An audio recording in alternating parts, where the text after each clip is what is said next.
Where I want to start is I saw a post on your, I think it was Instagram, where it was the first kind of uh, correspondence between the two of you of perhaps working together.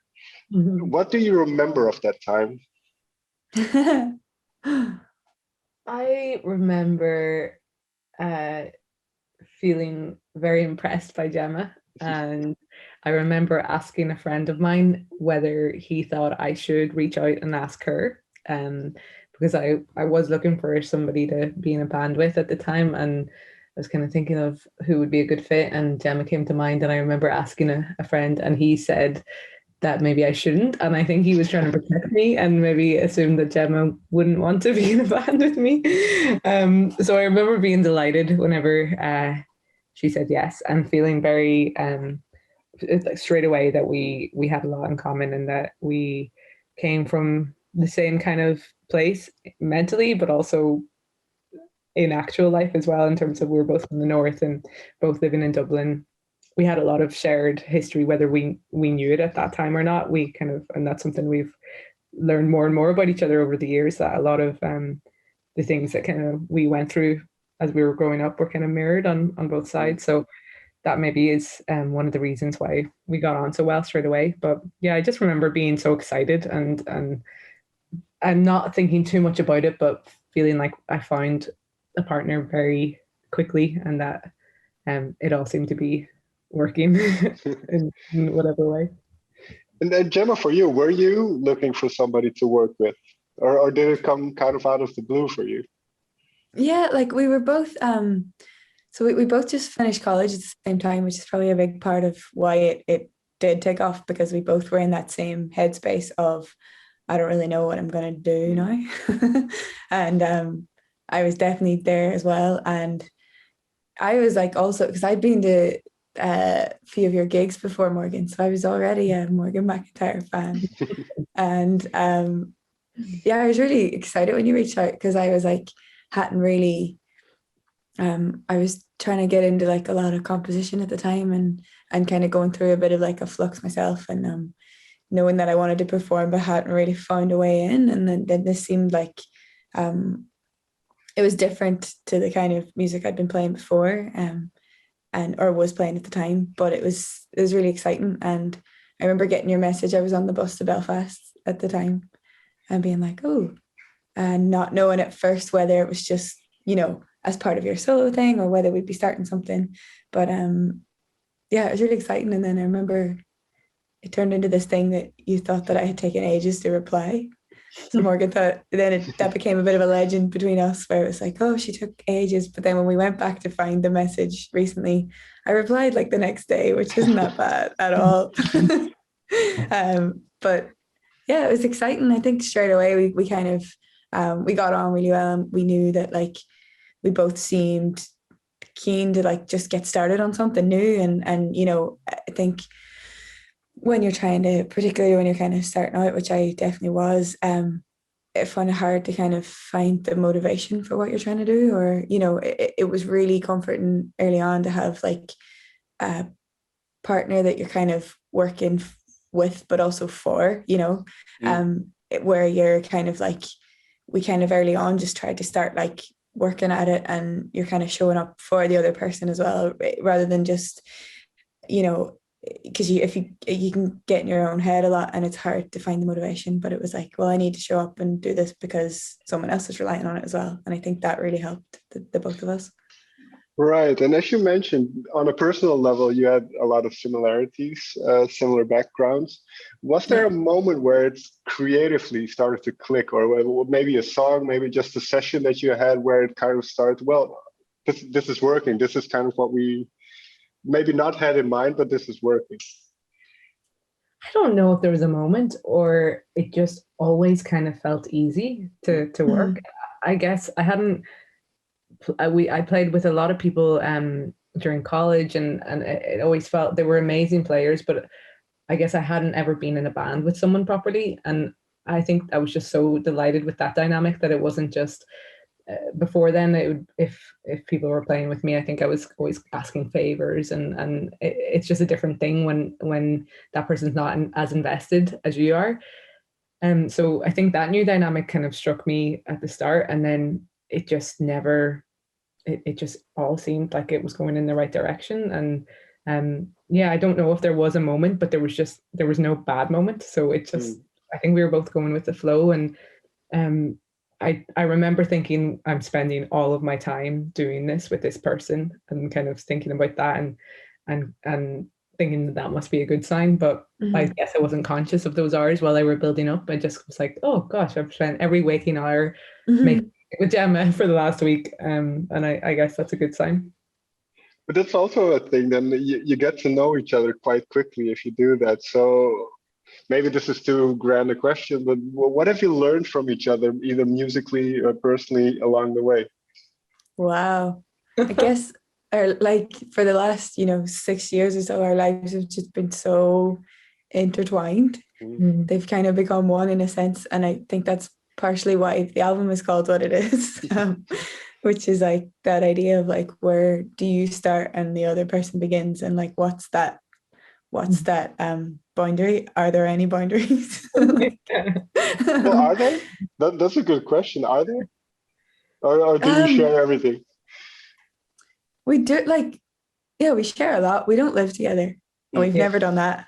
And I think that's probably, it's not something that we've like actively avoided. It's never come up, but I do think we've both talked about how that would probably be, yeah, it's good to have like a certain degree of separation, probably, especially with, if you're on tour or something like that, and you're effectively living 100% in each other's pockets. And yeah, just that maybe to keep the magic alive, we need some degree of mystery. But I think it's funny because the more time we spend together working, I remember one thing that I have learned about our friendship and our dynamic is that when it gets to a point where you feel a little bit sick of work, or like you're stressed, and we've spent so much time together and all we've been doing is working, your brain thinks you need space from each other.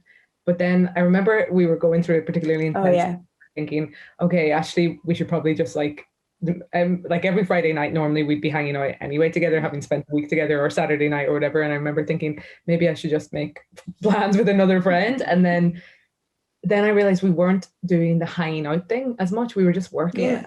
It's not that we needed space from each other. We just needed space from work. So I remember then we had like a night with a few drinks, and it was like, oh, this is actually what I've been craving. Not space from the person, but just space from that work head. And actually what I need is to be your friend in this moment. Yeah.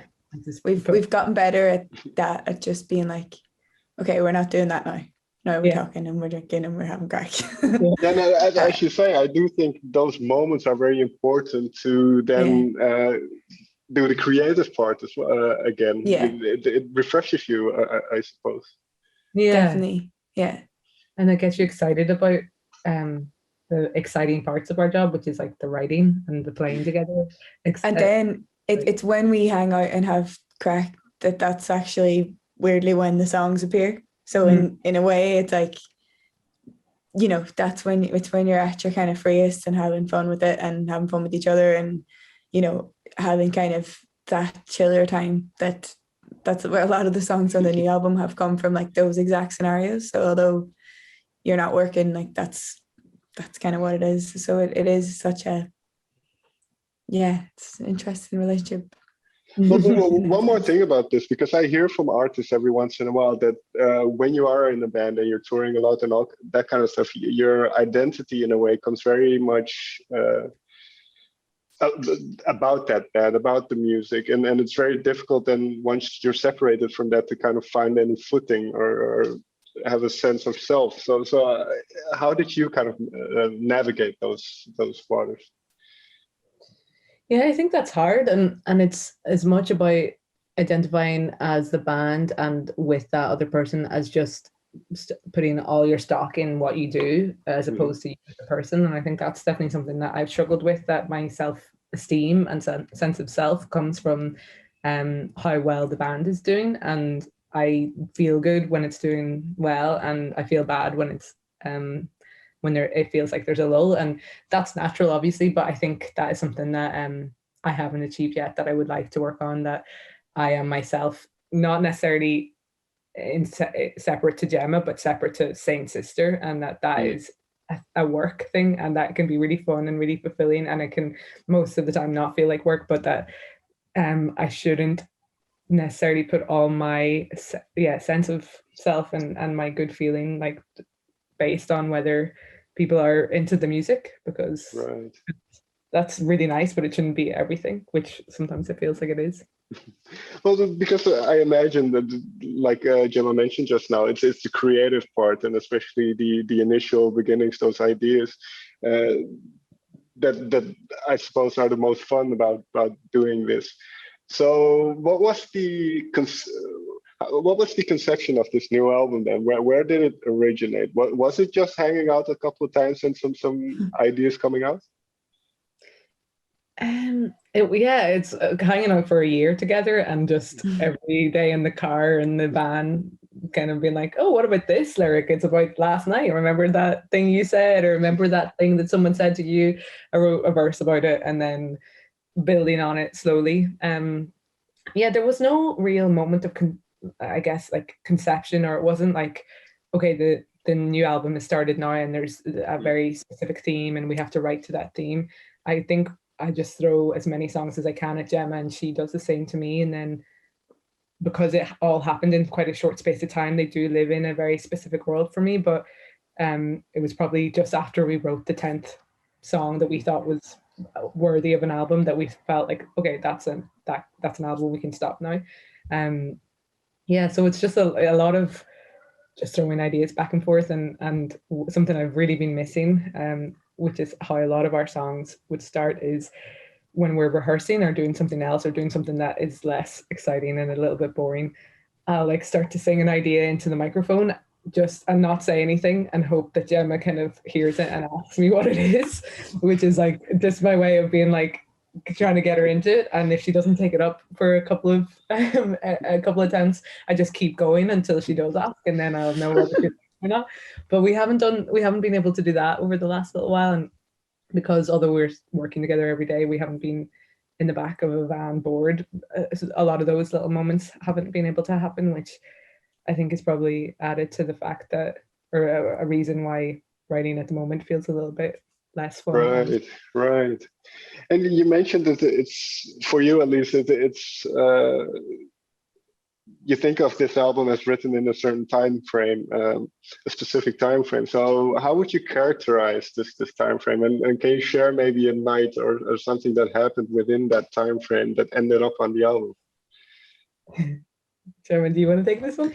There's a few like specific nights, but one, I guess the main one that stands out is Karaoke song, which was like we had a birthday party for Morgan a couple of years ago, and like just a bunch of our friends went and did karaoke, and I don't know what it was about that night. You can't define it, but sometimes a night just like takes off and everyone's in great form and everyone just is like really in it.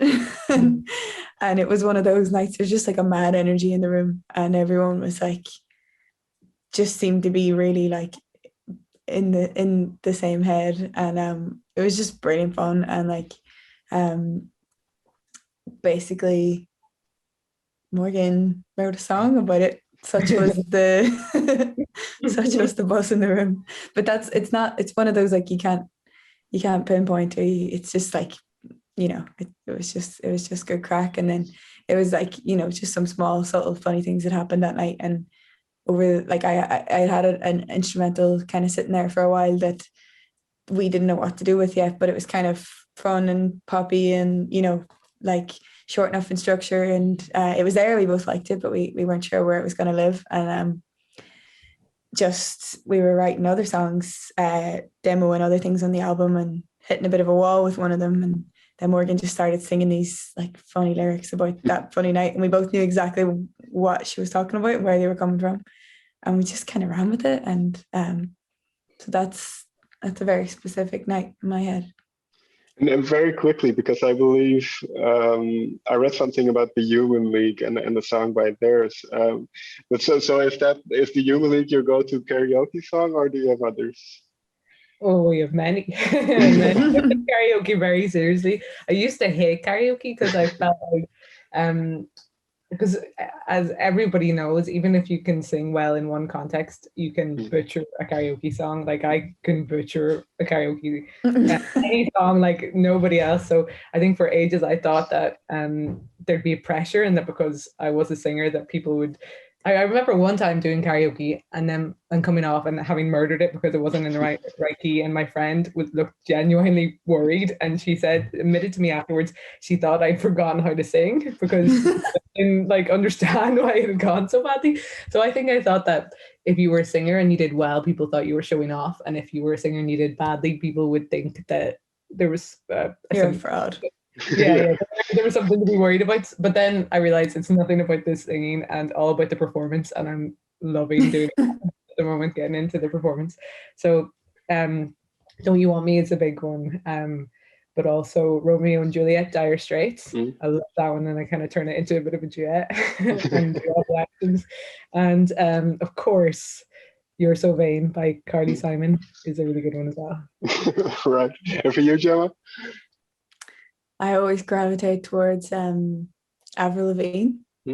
I'm with you.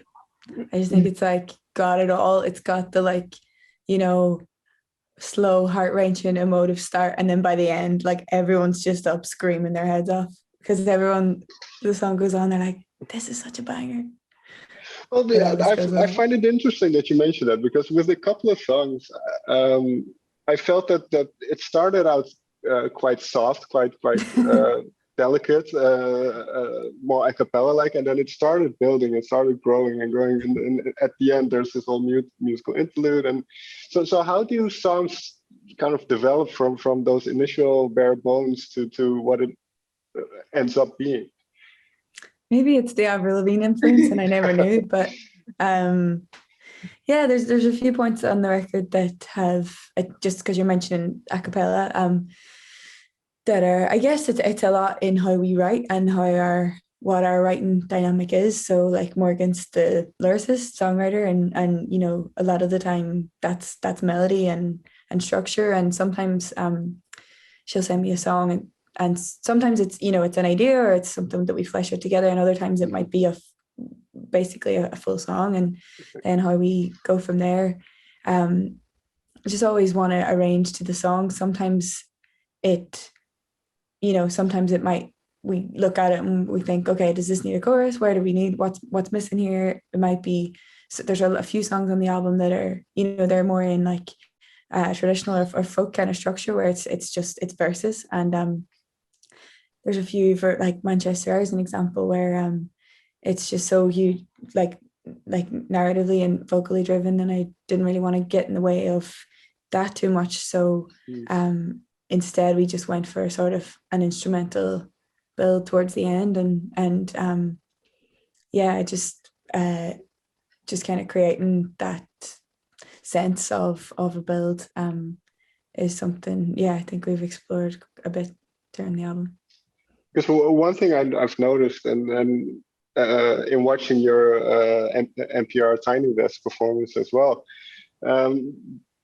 do you have the live show in the back of your mind as you're writing? Because it feels like you do. It's a tricky one because we're a duo and we write that way, and the writing partnership is a duo, but then the live show is something very different, and then the studio is very different again. So in a sense it's like we're not limited to any particular instrumental lineup the way you might be if you're a 4 or 5 piece band and it's like, here's your setup and you work with that. So yeah, in some ways I think with this album we didn't really, kind of wanted to go studio first and not be limited by what you have on stage already, and then kind of figure that part out afterwards, which makes for an interesting building of the live show then. But I just think that you do have a lot more freedom in the studio if you think that way, and amazing things can come out. And it is a challenge then to try and piece it together after. But because we're a duo and we're always we'll always have versions that are just the two of us anyway, which are a lot more stripped back. So I think because of that, it's just kind of let the arrangements kind of see where they go, and not trying to be limited by anything.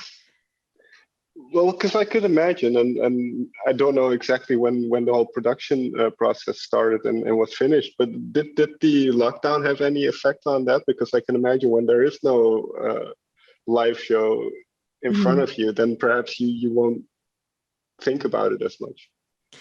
Well, yeah, this album was actually finished just before lockdown kicked in. So, but it is interesting because, yeah, obviously we were at the point where we would have been starting to think about the live show, and it is a bigger production in the sense that, we have the quartet on there, and we have, there are a lot of instruments that we'd have to try and figure out how are we going to reconfigure this for stage. But then that was kind of taken away from us because of the way that the year panned out. But we're back in the rehearsal room now. Actually, we just started this week. So it's our first time back in with the band in over a year, and it's been really nice kind of seeing the songs come to life again, and being able to flesh out those arrangements has been really really, really lovely.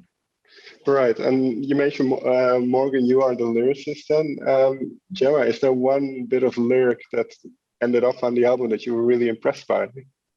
Ooh, I'm impressed by all of them. I don't know how you I don't have words in my head, so you have so many. I don't. and maybe go ahead. No, sorry. I'm just trying to think I was going to say, Morgan, if there's maybe you have a particular line that you were proud of, or something that you were very happy with. Yeah, I think I'm proud of all of them in that I feel like they're all the right words, and I labored over them for a little while, and I really enjoyed that process of editing them after the kind of, I feel like you basically, the first stage of writing a song is you like throw up onto the page, and then next stage is really carefully editing them. And I actually really enjoy that process, because I find it's got a lot less pressure, because the scariest thing about a song, I think, is not having the spark and the thing that makes it a song, and that normally comes from that first throwing up, and then that that somewhere in there is something that makes that bit of melody or that bit of those lyrics special, and not just part of the ramblings that you tend to do every day. But so I'm proud of them all in that, like, I think every word should be where it is, and there's no word that's there passively. Maybe a little bit more in some of the songs. I was thinking about this recently. Songs like The Place That I Work, I guess, are a bit more narrative, and there are sentences in there that are like their purpose is to get to the next sentence and to build the world.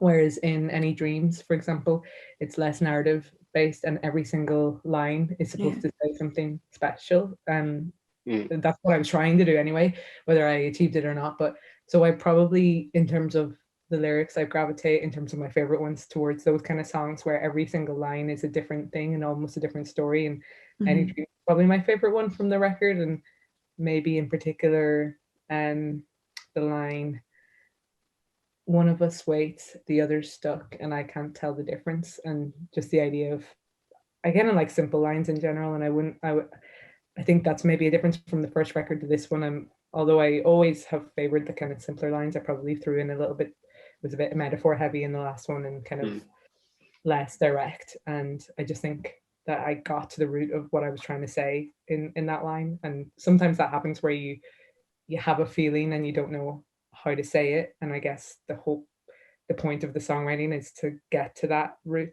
to get to where that feeling lives. And for that line, I think I did that for myself anyway.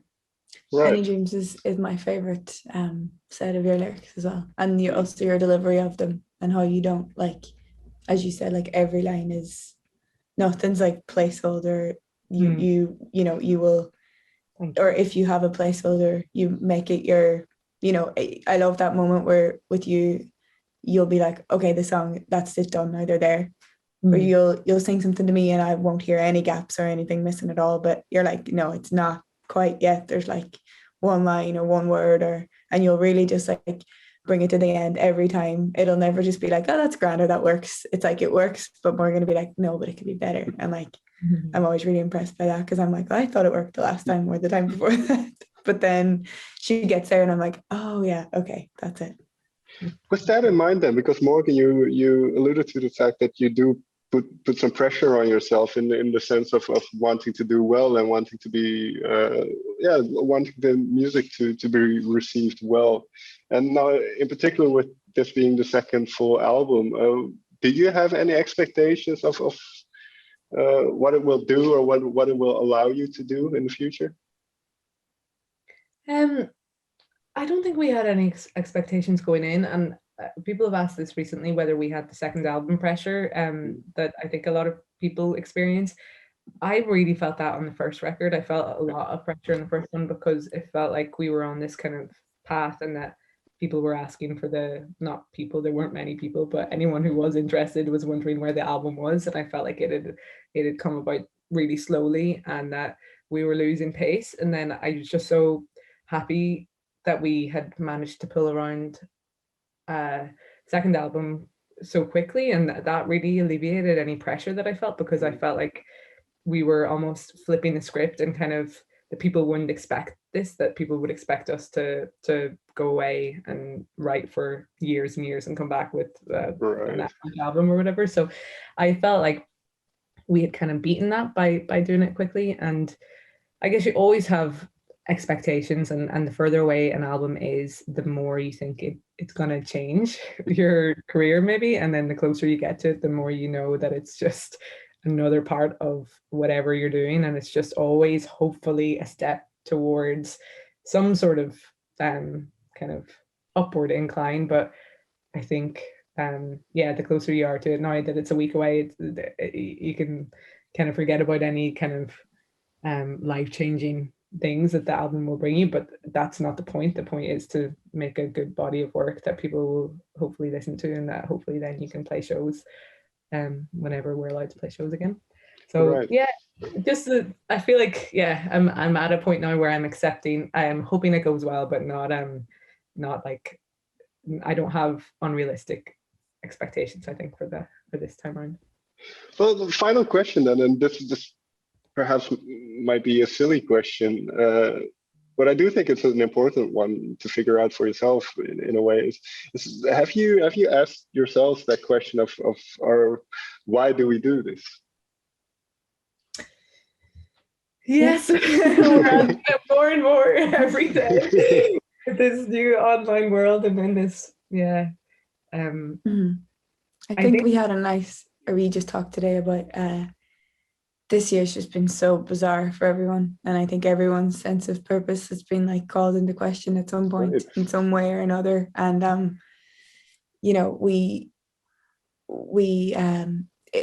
the whole disruption to everything, it feels like everyone, whatever treadmill anyone was on, they were kind of pulled off it and given all this time to think and deliberate and think about what they're doing and why. But we had, as I said, we went back into rehearsals this week with the band, and I had a real feeling of like, okay, this is why we do this. Like, this is what this is supposed to be, and this is why we got here in the first place. And I think maybe have lost the sense of that over, understandably, over the last few months. I think we all have. But that was a nice moment when we were back in the room and starting to find our flow again with all, with the other players, and just this collective sense from everyone that like this is what we're meant to be doing. And I think when you like boil it down, there's nothing else that I could do. No, instead of this, I've already spent too long doing the songs, and it's kind of like a lack of other interest, and the idea that I would always be writing songs whether I was a musician or not, that definitely wouldn't go away, because it's something I've always done before I knew that it was a career, or that I knew that it was anything more than just something that felt very natural. So it's like that's the only thing that there is to do for me. Fair enough. Gemma, Morgan, may I thank you for your time. Thank you so Thank you, much. Robin. That was Thank so you. lovely. Yeah. Thanks, Emil. Thank you. Thank you Bye. all.